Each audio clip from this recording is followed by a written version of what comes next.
Welcome back to the HEART program. HEART is designed to help high school students develop preventative mental wellness skills and foster social emotional learning. In this module, we'll be raising awareness of self-limiting thoughts and actions and starting to talk about how to manage them. So, let's get started. In the previous session, we introduced some of the factors influencing anxiety, specifically the things that we cannot control, and what skills we can use to cope with them. In this session, we'll be talking about the things that we actually do have control over. These include our thoughts, feelings, and actions, including choices and habits. Right now, it might feel like you don't have a lot of control over these things, but that's only because you're still learning the skills to control them. The cognitive triangle is a useful way to understand how our thoughts, actions, and feelings are connected. Our thoughts, feelings, and actions or behaviors are constantly interacting and influencing one another. Just because we have a thought doesn't mean it's actually true or it reflects reality. Our thoughts are just a guess about what we think might be happening. However, what we think does affect how we behave. Here are some examples. Things we can control. Characteristics. Personal characteristics and traits are tendencies that influence our behaviors and thinking. Here are some examples of key characteristics and traits that can cause us to be more anxious. We'll go over them one by one.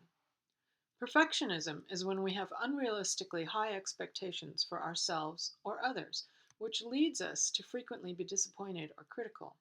An example of this kind of thinking is when we become overly concerned with small flaws and mistakes. Excessive need for control is when we have a very strong need for predictability and order. Sometimes we may feel the need to control what other people do or to control the environment around us. The need for control may come from a fear of vulnerability or powerlessness. External approval is about having a strong need for approval from other people, often coming from feeling unworthy or not acceptable as we are. Our willingness to accommodate others in order to gain their approval can lead us to ignore our own needs and feelings. This often results in resentment and frustration. Ignoring the physical and psychological signs of stress is about being out of touch with or not paying attention to our bodies. This lack of awareness of what's going on with us can lead to overwhelm, fatigue, or illness. People who regularly ignore their physical and psychological signs may do so because they just lack effective skills for managing stress. Do any of these traits sound familiar to you? The simple skill of being able to label or give a name to these characteristics can help you improve your self-awareness. Another effective exercise you can do to increase your self-awareness is to identify which of these characteristics you tend to demonstrate. And when do you do them? This process involves using the mindfulness skills of observe and describe to bring attention to how your thinking may be affecting your behaviors and emotions. Next, we'll introduce some of the more common examples of thoughts that limit us. More things we can control. Thinking habits. In addition to our characteristics and behaviors, we all have thinking habits which may contribute to anxiety and worry, or which limit us in different ways. Just like tying our shoes, for many of us, these thinking habits have become automatic responses. Often we're not aware of when we're doing them, and when we do realize, it can seem like it's too late to do anything about it, which makes us feel like we don't have control over them. But that's just not true.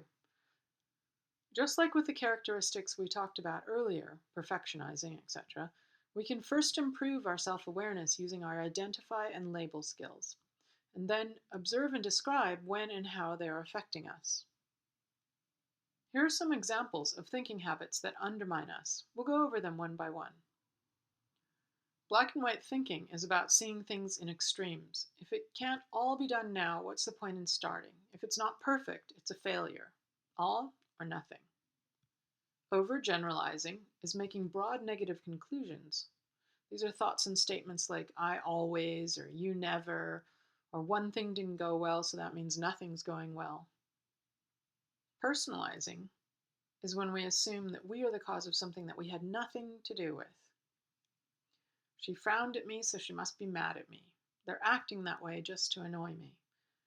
When we blame ourselves for things, it's called control fallacy, because in order to blame ourselves, we have to assume that we have complete control over the situation.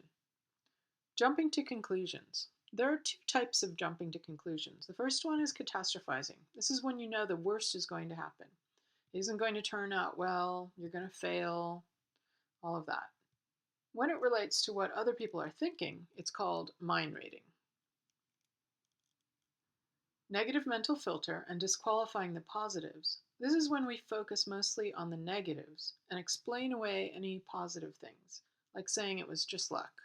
The fallacy of fairness is when we think that we know what is fair and other people just won't agree with us. The reality is, a lot of life isn't fair. Things don't go our way, even when they should. When we go through life judging every situation by what we think is fair, we wind up feeling resentful, angry, and even hopeless because of it. When we engage in blaming, we hold other people responsible for our problems, especially for our emotional pain. An example is thinking that other people make us feel bad. Nobody can make us feel any particular way unless we let them.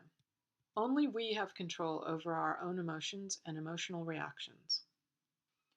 Emotional reasoning is making decisions based on how we feel.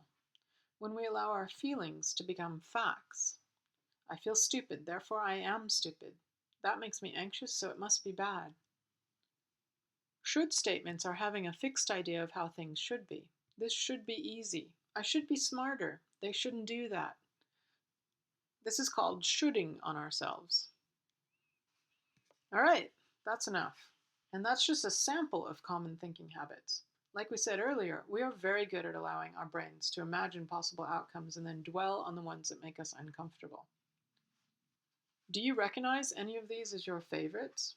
Can you identify when you do them and in what situations? Remember, from earlier we said that the first step for managing our characteristics and thinking habits is to develop self-awareness.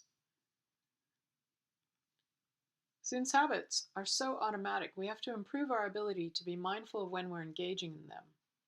Now that we have labels, we can use them to identify the thoughts and behaviors that limit us, so we can observe and describe when and how they're affecting us. The next session is going to be all about the more advanced steps for managing anxiety and self-limiting beliefs. In review, we worked on developing our awareness of self-limiting thoughts and actions and introduced the first steps on how to manage them. Thanks for engaging, and see you next time.